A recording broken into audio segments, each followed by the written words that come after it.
Okay, welcome to my new video series, the Puma Trail to Paititi Explained.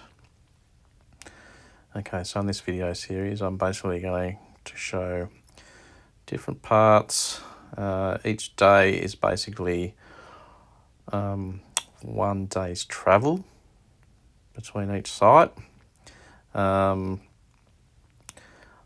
believe it took from here to Paititi roughly 7 to 10 days.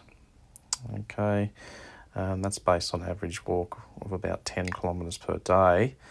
Obviously it would have been more hard going in the Andes Mountains and probably more easily walked through the jungle when there was obviously trails already cut, when it was much flatter. Okay, so 7 to 10 days. And why I think it was 7 to 10 days, there appears to be these little markers along the trail, and they tend to be about 1 day's walking apart. And what that marker is it's a puma. It's a puma statue, and I found quite a few of these from this point all the way to Paititi. Hence why I've called it the Puma Trail. Okay, so over this next, say 7 parts, I'm going to show you all those pumas. I'm going to show you the trail that I think that the Incas took, and the Jesuits at one stage, shown by the Incas, from here all the way to Paititi. Okay, so not only is there pumas along the way, there's also a lot of geoglyphs, and I think they would have put the geoglyphs there as markers. Okay, basically to find their way across the Andes in particular. Okay, so there appears to be geoglyphs on either side of the trail going through mountain ridges, or along mountain ridges I should say, high above the valleys. And it looks like they took the high road. Okay, no white water, obviously very minimal water crossings. Okay, and obviously less dense vegetation. Okay, so I've studied this part of Peru quite intensively through satellite imagery. Now this first site here, I call it Chuncumayo, just for the sheer fact that it's near a town of that name. And I remember first looking up here on satellite imagery and thinking it was quite unusual, quite a spectacular valley. This is roughly about 6 or 7 kilometres from any sort of settlement or people. So I thought I'd just have a look up here to see if there was anything interesting. So when I was looking up here, I came across this.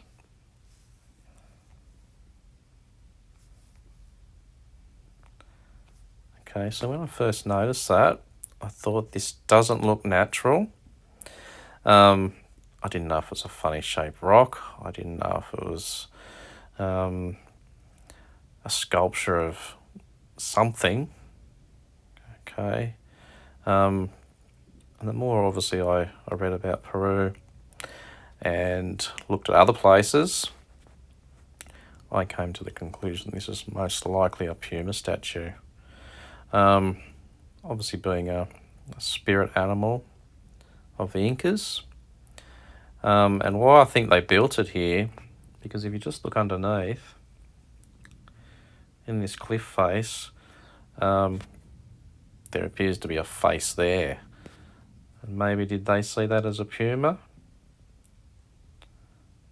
That's what I'm thinking. They see this as a puma, so they would build their own on top.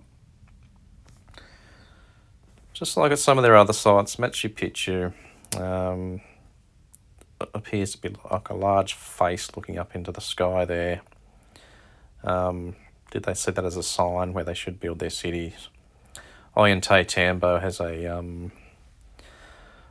some faces carved into the rock too, which they thought was Viracocha. Now, did people before that, say pre-Incas, carve those, or are they just natural? One way or another, whether they're natural or carved, I think the Incas thought that was a sign, and they would build their cities in the same place. Okay, so I'll just scroll out a little bit here. So when I saw this, I thought there must be some ruins or an old city nearby. I wouldn't think they'd just build this Puma in the middle of nowhere. So as I started looking around,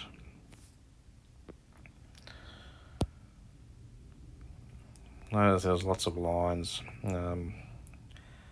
shapes in the vegetation. I came to the conclusion that the most likely place of the settlement was in this particular area.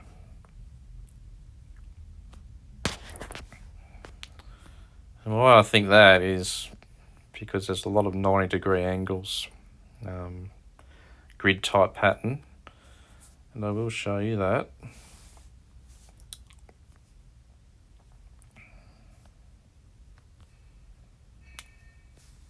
On Google Earth, which I use sometimes just to get a bit of a different view of things and a three-dimensional view. So this is what I believe to be the city just here. And as you can see, that's a grid type pattern. Okay. It's basically in a rectangular sort of shape. You can see things protruding out of there, which I've got no doubt are buildings. Although they are covered in a lot of vegetation and probably in a state of ruin. Okay, there's another flat area just here, which I believe something else is probably built in here as well. Okay, now I'll just go through a few other parts of this site and what's around.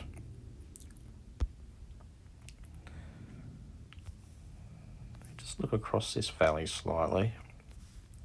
There appears to be 3 rectangular shapes. Now if I scroll back out of it, I'll be able to get a better look at those. With one main one in the middle. Kind of like 3 windows. I know there was a story about where the Incas originated from, and there was 3 windows. Whether it's got anything to do with this, I don't know. It's very interesting. I've got no doubt there's probably some carvings in there. But obviously the vegetation has now grown over, and it makes it very difficult to see.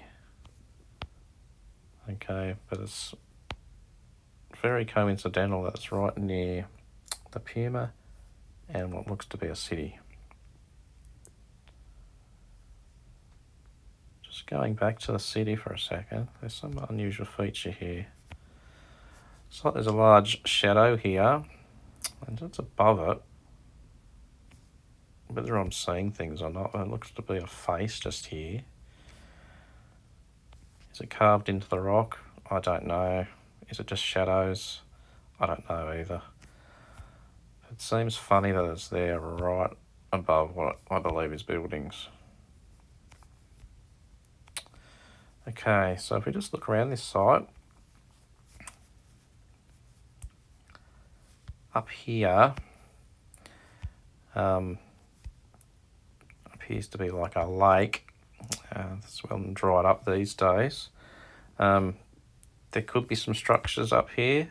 Again, difficult to tell. This might have been like a sun gate as the entrance to the site. I know an Inca Trail definitely runs through here. You probably can't see it too well at the moment, but there is a trail that runs into this area.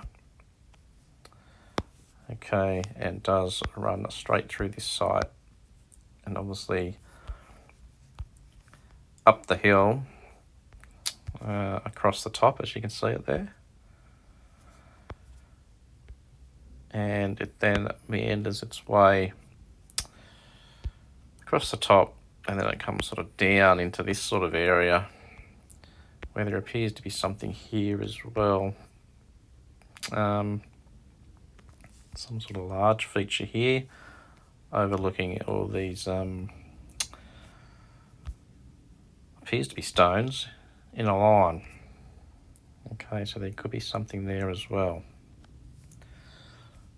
Alright, we're getting back to our area up here, which could be the Sun Gate. It has a magnificent view. Okay, if you have a look back down here, okay, you can see for miles and miles over there. And it would have been a good view for any invaders coming here to this site. Okay, a good lookout, so to speak.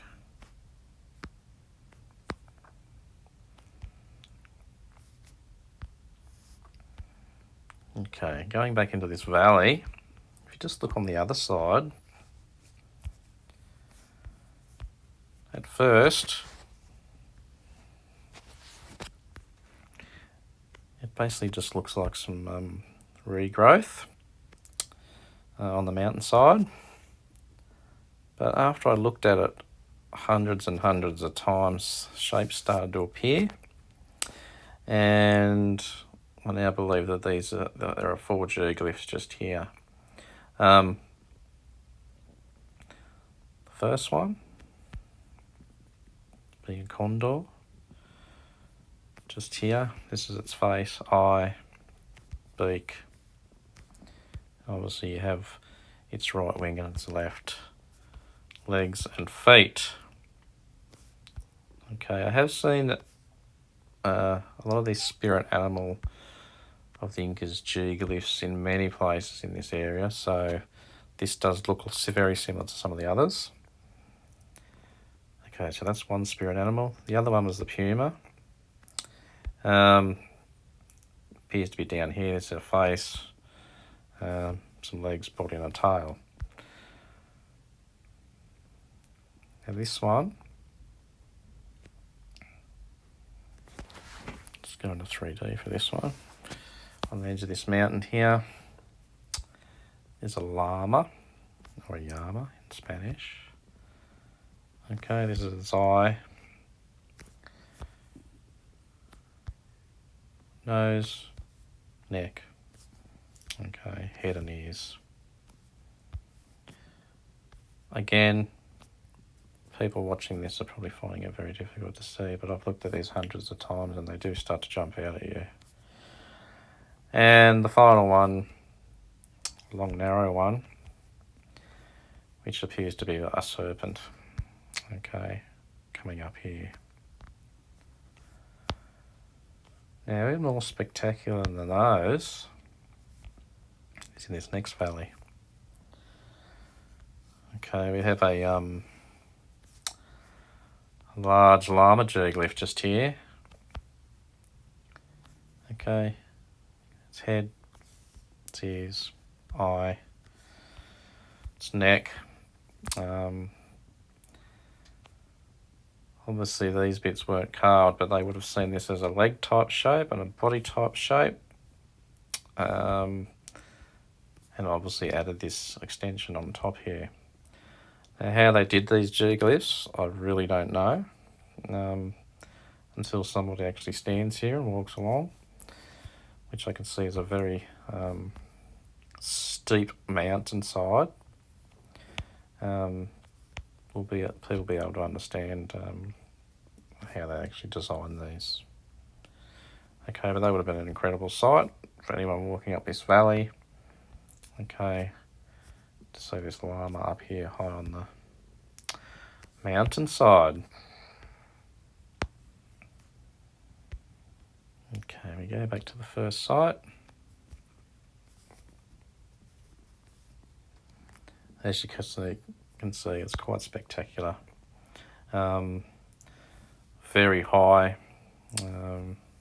Up the top here, we're looking at about 4,000 metres. And at the waterfall here, okay, around about 2,800 down here. So this is over a kilometre, this mountain face here, straight up.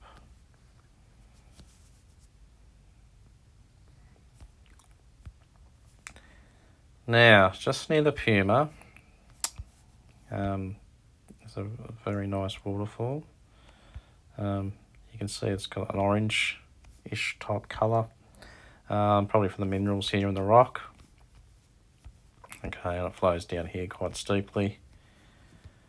Okay, before it joins some runoff on the other side, and the stream is formed and trickles down this mountainside into the valley. Okay, so you've got a lot of other streams flowing down into there as well. So it's a quite spectacular sight. Now let's just have a look at some... Okay, as you can see here, that's the Puma. It's a bit of a close-up. Obviously that's its head with its mouth wide open. Body and probably tail sticking up or curled behind here. Okay, so this is the city area. Like I said, it's rectangular in shape. I can see a grid type pattern there under the vegetation. Okay, that's that face that I was talking about. Very unusual. Is it just a shadow? Is it carved into the rock? I really don't know. Requires further investigation. That's those three window type shapes that I mentioned before. Okay, I've got no doubt there was carvings in there at one particular time. And there's the middle one, the largest of the three. And up on the top of the ridge, there was that unusually large stone structure there. And another grid type pattern with stones in alignment with the Inca Trail passing. Okay, one of the geoglyphs on this mountainside, that's the condor shape. That's the Puma shape. Llama.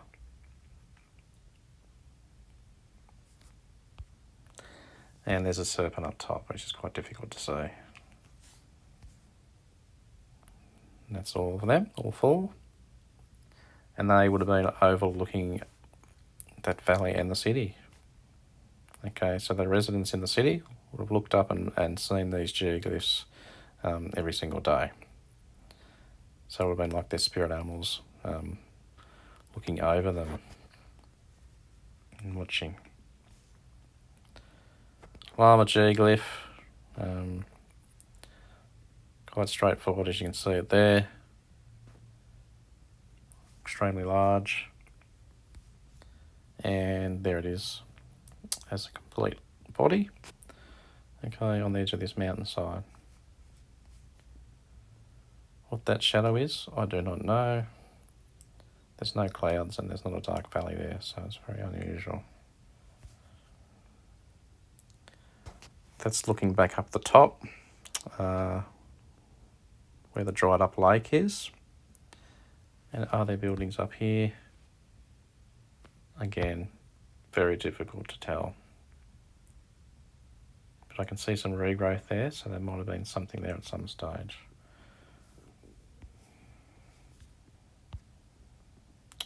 And what this is remains to be seen.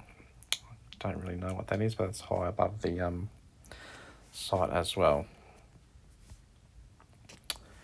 And there's the Puma. Yeah, very majestic, sitting up there on the cliff top. Okay, thanks for watching this first part. the second part will involve another day's travel, the walking distance from here to the second Puma on the trail, and a little settlement just there. Until then,